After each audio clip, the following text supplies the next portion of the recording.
Bom, oi gente, boa noite. A nossa aula hoje também continua curtinha, tá?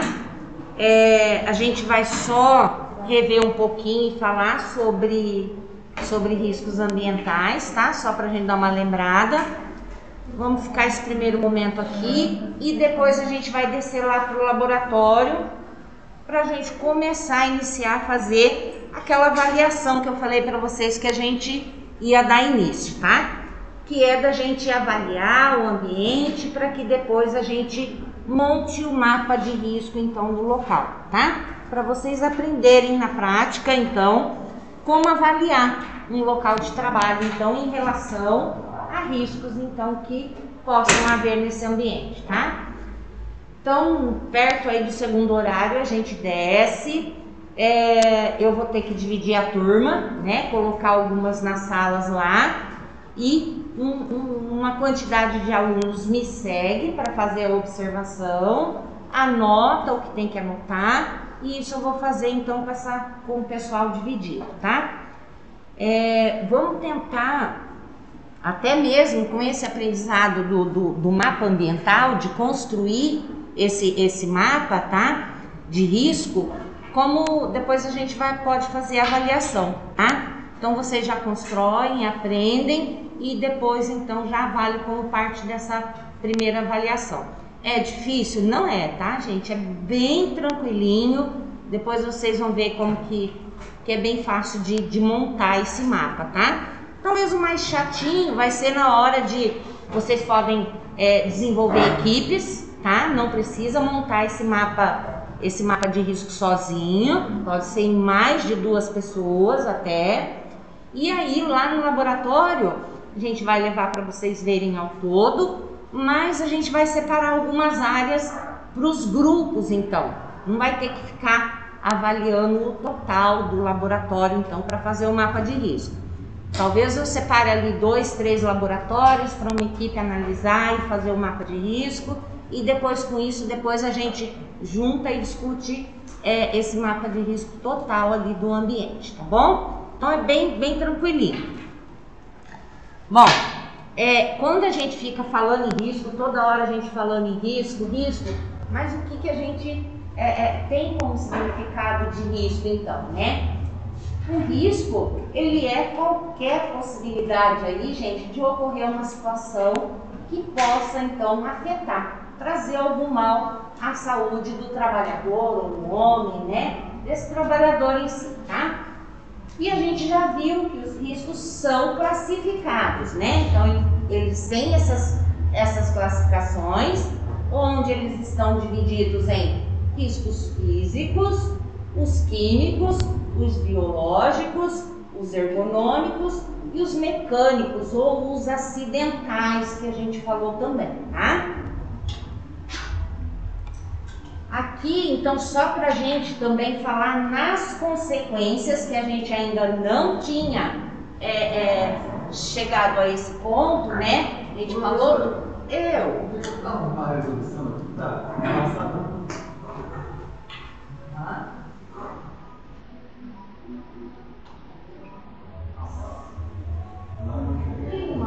Onde que é a lâmpada da piscina aí?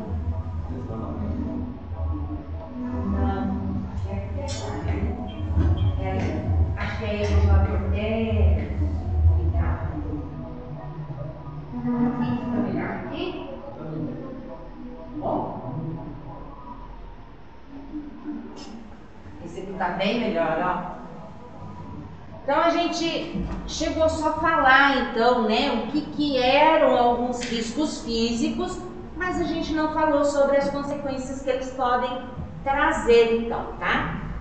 Os riscos físicos, então, olha, são representados por fatores ou agentes, né, que a gente está em contato ali no ambiente, que pode afetar a saúde da gente, então, tá? A gente falou no ruído, nas vibrações, calor, radiação não ionizante ou ionizante, tá?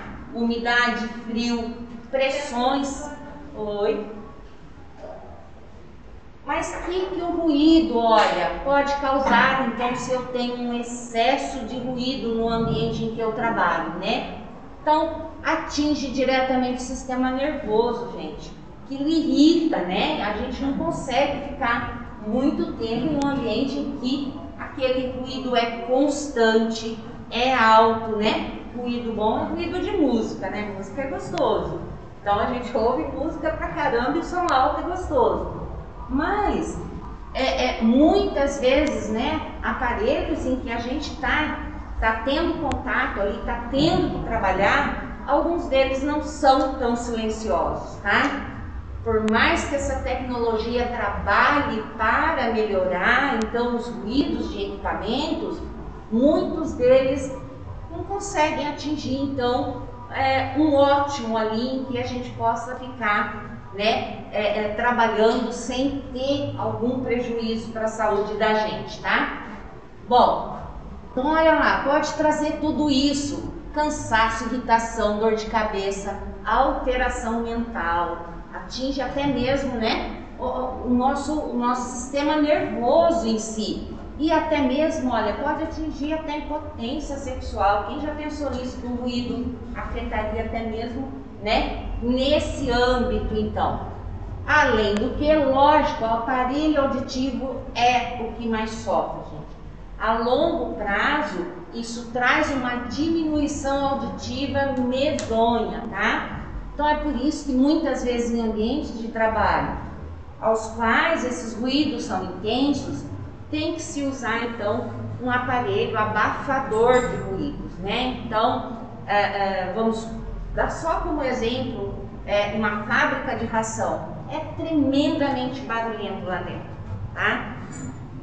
Tem um lugar onde eles fazem a ração, que cozinham a ração e depois ela sai para ser fragmentada. Aquilo é um barulho enorme e todos trabalham com abafador auditivo o dia inteiro. Aquilo é chatíssimo de usar, mas usa então esse EPI para que então, né, ele seja o menos prejudicado possível, então, tá?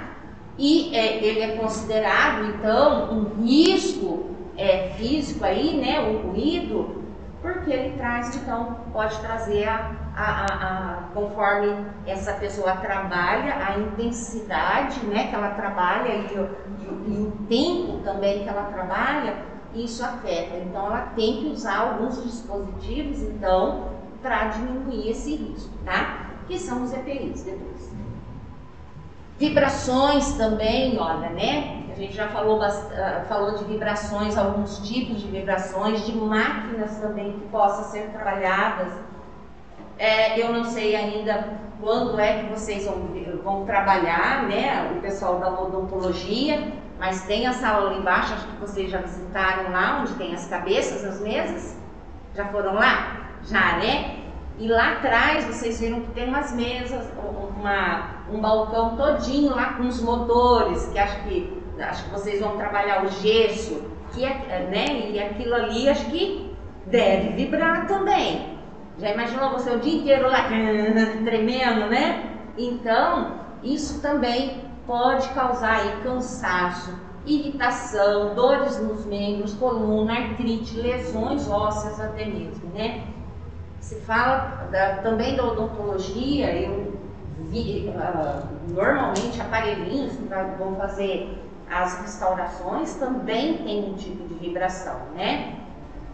Calor também a gente falou, radiação a gente também já falou, olha, queimaduras, lesões nos olhos, né? Ou outros órgãos que sejam, umidade, olha, frio também é complicado, mesmo agasalhado, né? Ainda pode também causar alguns transtornos aí, como os outros que a gente também já andou falando, tá?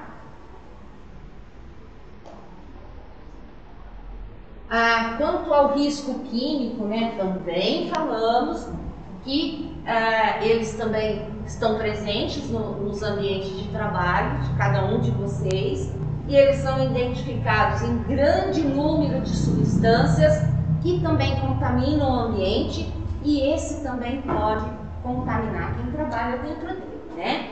Então, olha lá, pode também causar danos, olha, tanto na integridade física quanto a mental, tá?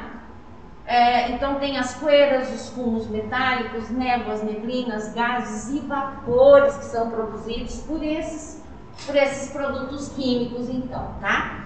E aí aqui a gente tem uma classificação, né, desses produtos químicos, que eles podem ser vegetais, alcalinos, podem ser minerais, irritantes, asfixiantes também. Por isso que a gente comentou que, dependendo do que você está mexendo de produto químico, você tem que estar em uma capela de exaustão, tem que estar num ambiente ventilado, né? Uma ventilação unidirecional em que esse ar passe por você e leve para fora, não fique rodando ali, né? Para você ficar inalando ou cheirando. Então, cada um, então, olha, pode provocar aí bastante problemas, tá? As irritantes, por exemplo, irritação das vias aéreas superiores, soda cáustica, ácido sulfúrico, que a gente falou, asfixiantes, olha, pode causar dor de cabeça, náusea, sonolência, convulsões. Então, bastante coisa aí que a gente pode ligar a esses produtos químicos, tá? E dentro também entra até mesmo anestésicos, tá, gente? Então, ação depressiva sobre o sistema nervoso, danos a diversos órgãos do sistema, ao sistema formado pelo sangue, né? Então, influem bastante aspectos aí também, esses riscos químicos. Os biológicos estão associados a micro-organismos, né? Que a gente também viu, vírus, bactérias, sejam protozoários ou fungos, bacilos e até dentro dos protozoários aqui, os parasitos no geral mesmo, tá? Aqui inclusive mostra a figura de um acidente, então em laboratório, né? Durante uma análise aí, isso é bastante comum acontecer, tá, gente? A gente pensa que não, mas acontece bastante.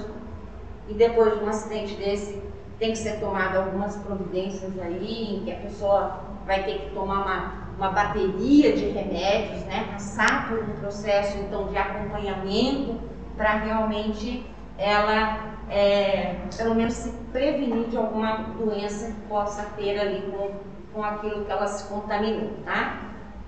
Então, olha, para cada micro-organismo, então, a gente tem, então, as doenças que podem ser causadas por eles, né? E que vocês podem estar aí em risco eminente quando de frente a esses riscos biológicos, então, tá?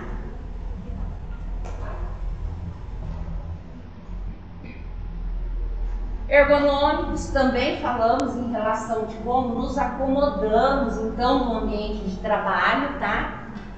Sentados, em pé, fazendo todas as atividades, então, tá? Então, são situações, então, causadoras de estresse.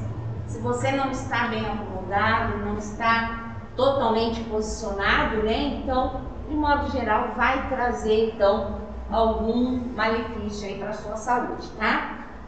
Levantamento e transporte de peso, né, que são inadequados à sua configuração física, jornada de trabalho prolongado, que a gente também já falou, né, acaba trazendo esses excessos aí e acarretando riscos também. Ritmos ecossivos também. Então, olha lá, traz tudo alteração, seja cansaço, dores musculares, né, hipertensão, alterações no sono principalmente. Às vezes as pessoas cansadas demais por excesso de trabalho, às vezes não conseguem dormir. Quer dormir e não consegue, tá? Porque mexe mesmo com todo o metabolismo e a fisiologia corporal. Os riscos de acidentes também, olha, são os mais diversos e podem estar presentes nos diferentes locais, né? Qualquer local do seu trabalho a gente pode encontrar, que é o que a gente vai ver e vai fazer essa avaliação, essa análise, por exemplo, lá, em que vocês vão olhar mais com cuidado, mais detalhadamente, lá no laboratório, que vocês entram sempre tranquilos, mas se vocês forem com esse olhar um pouquinho mais, né, investigativo, um pouquinho mais discriminando, e vocês com certeza acharão algumas zonas de riscos que a gente pode ter lá, tá? Então, olha, os riscos então em relação a acidente, máquinas e equipamentos sem proteção, ferramentas inadequadas, instalações elétricas inadequadas, armazenamento inadequado, animais peçonhentos, situações que podem contribuir para a ocorrência de algum acidente, né? Ou também falei para vocês, coisas mal acondicionadas que podem, né? De repente, estou lá empilhando um monte de material e essas caixas estão muito altas, eu estou fazendo um empilhamento maior do que deveria. Móveis, gente, até mesmo isso, tá? Posicionamento de mobiliário também tem que ser bastante criterioso, tá? Posicionamento deles onde eles estão, para que você tenha um tráfego por ele sem ter problema nenhum, né? Andar livremente por esse trabalho sem ter que estar olhando se você está passando por cima de fio ou não. Isso aqui mesmo é um perigo. Isso aqui não deveria existir jamais, esse fio aqui na frente, gente. Isso aqui não pode. Medidas de controle, né? Então, normalmente a gente, dentro do ambiente de trabalho, né? A gente tem que tomar medidas de controle, principalmente educativas, né? Passar realmente esses esclarecimentos, então, para todos que ali trabalham, tá? Medidas de controle técnicos, né? Então, usar equipamento, gente, EPI de proteção individual ou então a coletiva, medidas de controle administrativa, fiscalização das normas de segurança, programa de prevenção de riscos ambientais, inspeção de segurança, né? Então sempre permanecer fazendo essa inspeção para ver se quando você fez todas as ações, se aquilo está sendo mantido, está sendo seguido, né? Que eu falei que acima de tudo a gente acaba então diminuindo, minimizando ou até excluindo todo e qualquer risco, desde que a gente tenha uma boa conduta de trabalho, tá? Muitas vezes, dependendo desse ambiente de trabalho, se ele tem um alto risco, né, a gente vai precisar tomar medidas de controle médico. A gente vai ter que mandar o pessoal de vez em quando fazer exames, ou seja, né, por conta de ruídos, então sempre vai ter que estar fazendo a audiometria, né? Fazer certos exames específicos, então, né? Que são periódicos, para que acompanhe aquela pessoa para ver se ela não está sendo afetada, né? E a gente sabe que todo e qualquer trabalho a gente faz um exame para entrar, né? E se você está, durante o período que você está lá, dependendo então dos riscos ambientais que essa empresa provoca, então você tem que fazer os exames periódicos e depois então, se por acaso sai, você também faz o exame demissional para ver se você está saindo como você entrou ou se você teve algum prejuízo na sua saúde, tá? Em relação a medidas de controle, gente, sempre com programas de prevenção, treinamento e capacitação do pessoal, tá? Muitas vezes, se essa empresa é grande que vocês trabalham, além de promover todos esses cuidados, montar o manual, montar o seu relatório, também, normalmente, empresas grandes com muitos funcionários vai exigir também a presença de uma CIPA, né? Que é uma comissão ali que ela cuida, então, de prevenção de acidentes de trabalho, tá? Dentro dessa empresa. Então, tudo isso ajuda aí a manter tudo organizado e andando dentro do bem-estar. Bom, a análise de risco, então, ela é uma avaliação técnica realizada com um olhar voltado para as condições de segurança do trabalho, então, tá? A segurança desse ambiente. O objetivo é exatamente identificar situações de risco a fim de eliminá-las ou pelo menos reduzi-las, então. Nesse sentido, constitui-se uma ferramenta indispensável à gestão da saúde e da segurança do trabalho, né? E, consequentemente, do trabalhador.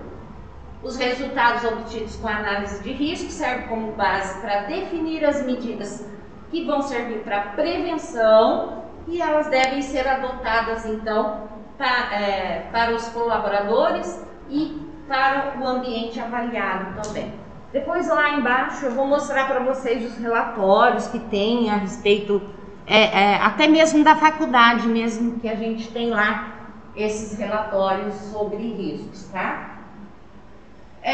Tipos de análise de risco, olha, então a gente tem se a abordagem realizar medições, então, ó, das condições que oferecem risco à atividade no ambiente avaliado, a gente tem uma análise de risco que é quantitativa. Então, se eu tenho lá o pessoal que vem fazer essa análise, né, no ambiente, usa os aparelhos e quantifica, então, o quanto eu estou tendo de ruído, o quanto eu estou tendo de calor, frio ou umidade nesse ambiente, a gente terá também essa análise realizada quantitativamente, tá? E aí pode ser comparada com os parâmetros que são considerados, tá? Por sua vez, se por acaso essas considerações de análise de risco se pautarem, né, forem feitas sobre descrição das circunstâncias, que é mais o que a gente vai fazer agora, que a gente não tem tanto aparelho para sair medindo som, medindo luminosidade, tá? Então, nós vamos mais olhar, perceber, né, e descrever essas situações, então. Então, a gente vai fazer muito mais uma análise qualitativa, de qualidade desse local, tá? Assim, documentos, planos e programas que tratam de saúde e segurança fazem o uso dos resultados de análise de risco. Isso tudo vai basear, então, quais são as providências, então, que eles vão tomar em relação àquele ambiente analisado, tá? Nessa condição estão os programas de controle médico de saúde ocupacional, que então, aqueles exames periódicos que eu falei para vocês, né? Então, diante dessa análise, é que eu vou ver se os meus funcionários precisarão fazer, então, os exames, então, periódicos, tá? E o programa de prevenção de riscos ambientais, que é todo esse relatório e levantamento, então, dessa área física, tá, gente? Que é o PPRA. Então, o PPRA é Programa de Prevenção de Riscos Ambientais, que é o que eu vou mostrar depois para vocês lá. Então, esse relatório bem grande lá que tem de cada ambiente aqui dessa instituição, tá? É um relatório bem antigo, gente, mas eu guardo porque ele é bem didático lá. Bom, como funciona a análise, então? A análise de risco deve ser conduzida em etapas sucessivas, né? A legislação não especifica o perfil do profissional responsável por sua elaboração. Normalmente são feitas por técnicos do trabalho, tá? Mas, o que esse técnico do trabalho ele aprende? Ele também aprende análises ambientais também, tá? Ele também vai atrás de fazer cursos, que é o mesmo que vocês poderão ser capacitados a, então, encabeçar uma equipe que vai providenciar uma análise, então, ambiental, tá? No entanto, é importante que sejam conhecedores, experientes de processos envolvidos no ambiente em avaliação, assim como dos equipamentos e das previsões legais pertinentes. Se vocês são da área da saúde, vocês estão mais que qualificados a avaliar um ambiente de trabalho relacionado à saúde, né? Identificação dos riscos É o primeiro passo, então, considerando a atividade que é desenvolvida e as características desse ambiente de trabalho. É imprescindível a participação dos colaboradores, né, que estão naquele ambiente também, ó, envolvidos com a atividade conduzida nesse local, para avaliar as possibilidades de acidente. Muitas vezes, se você chega, vai fazer essa análise, mas você não é daquela empresa, mas você foi contratado para fazer uma análise ambiental. Você vai precisar questionar esses funcionários que trabalham lá. Eles sabem das dificuldades que eles podem ter relacionadas a riscos ambientais. Você chega lá, ele às vezes está sentado fazendo o trabalho dele, né, no computador que seja, mas que ele senta numa cadeira simples. Pronto, já tem um risco ergonômico aí. Quantas horas ele trabalha sentado? 8 horas naquela cadeira simples, sendo que ele tem que ter uma cadeira, né, de encosto alto, onde ele possa apoiar o antebraço, né? Então é isso que vai se avaliando. O que você sente no seu ambiente de trabalho? De repente ele está lá cheio desses fios e canaleta no chão também. Fácil, muito fácil de tropeçar. Então às vezes você precisa disso, né? De que eles colaborem e esclareçam também melhor as situações e as condições que eles trabalham, tá?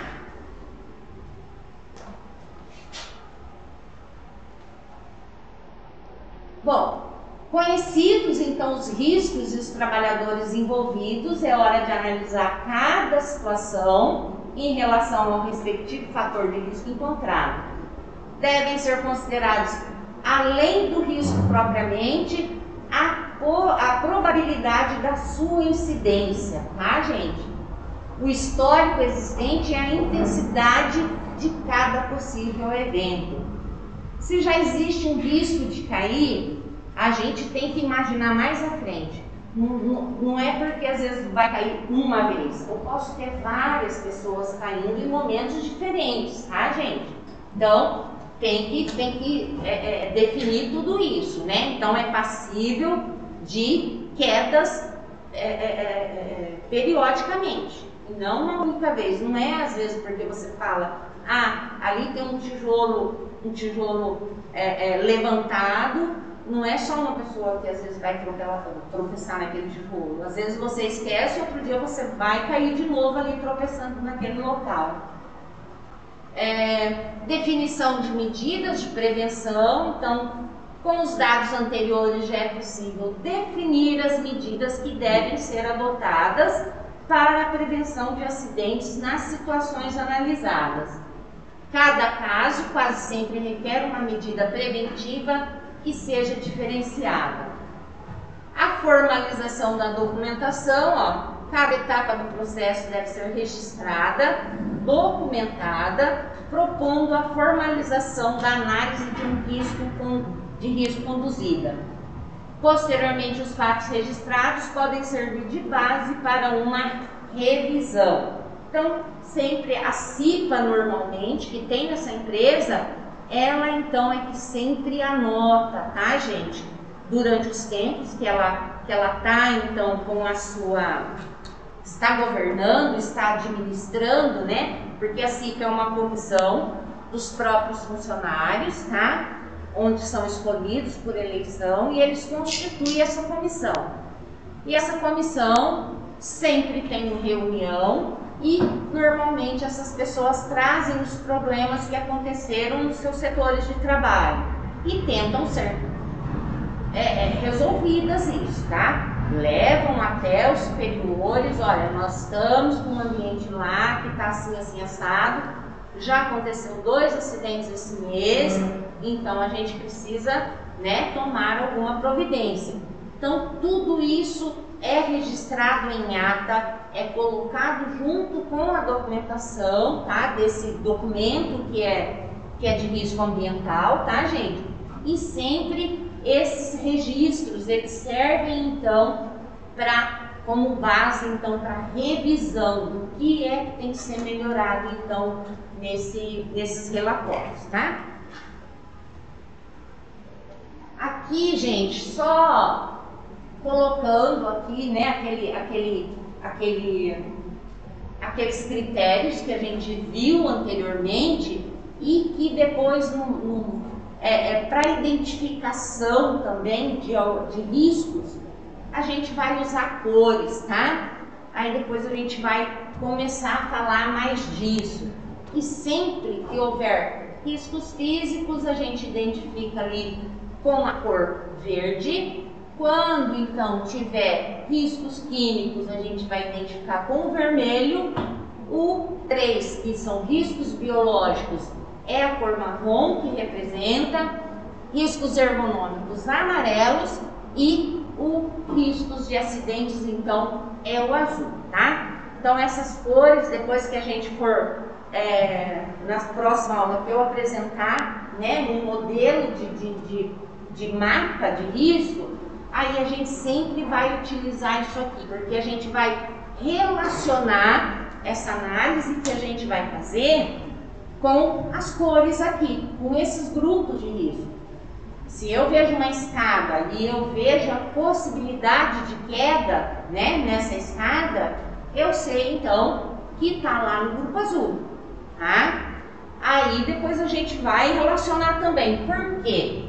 Porque eu já falei para vocês que existe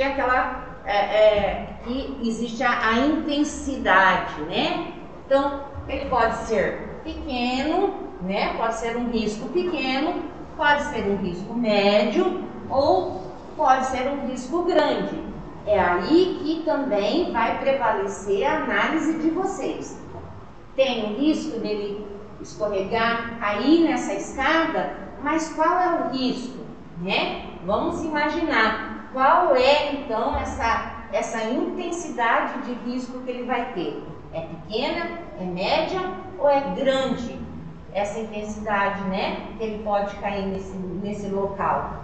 E é aí que a gente vai começando a colocar lá, tipo, se eu tenho uma sala lá e tenho uma escada aqui, então aí eu vou associar. Vou colocar o médio, por exemplo, né? Vamos supor que aqui é o médio, mas eu vou pintar essa bolinha de quê? Vou pintar essa bolinha de azul, tá? Mais ou menos isso. Isso mesmo. Que horas já são, gente? Que eu não trouxe meu celular. 7h40?